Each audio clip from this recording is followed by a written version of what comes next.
Denise. I'm with Rise Vermont. I'm so excited to be here tonight. We're at the first annual Rise to 5K event down at St. Albans Bay. It's a culminating event from this awesome Rise to 5K, Couch to 5K that you've been hosting for us and for Northwestern Medical Center.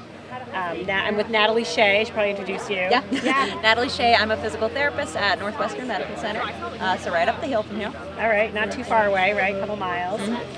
So tell me a little bit about what the Rise to 5K was, what you did over the last 12 weeks? 12 weeks, yeah. Okay.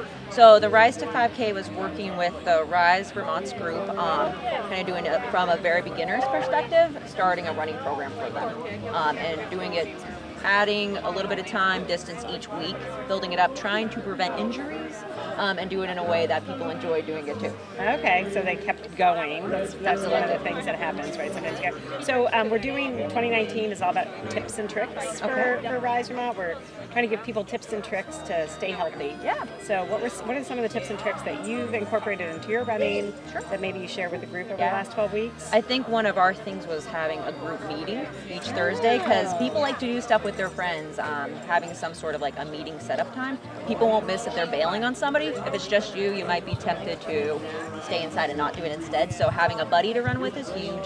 Having set times. I always tell people having goals in mind too. If you're just planning on running but don't have an end goal at all, it might be easier to give it up. So the goal this time was to be able to run 5K. That was the goal, what we're doing today. Okay. What other tips, like what did you teach, what did you do at the beginning of each session?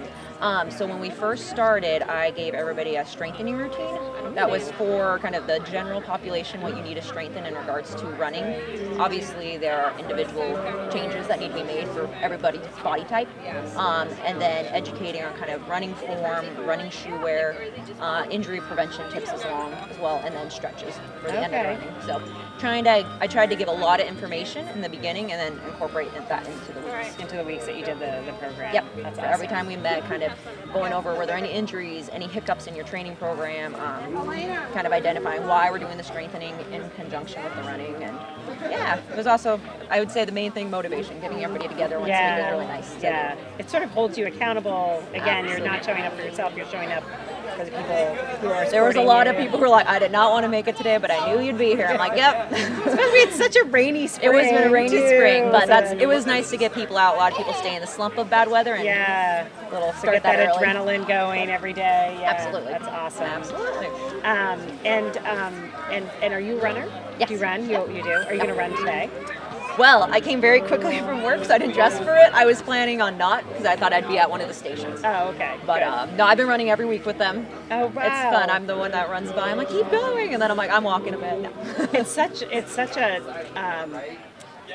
gift, I would say, to be able to offer a physical therapist, to be able to lead this group and this training program, because it really provides that level of expertise that I think people don't normally have if they're just doing a couch to 5K or something like that. It's been fun because I see a lot of these injuries that people are talking about, and I know exactly how to treat them, and it's been nice to be able to give some of that back without having to do a formal PT session that everybody doesn't know is either accessible or accessible for their time constraints. And you're doing prevention at the beginning because you're giving them the strength training and the stretching training that they need so that they don't get hurt. Yes, right? exactly, versus addressing that halfway through the session. It's like, I should have been doing that in the beginning. So that was the goal of it, a little bit.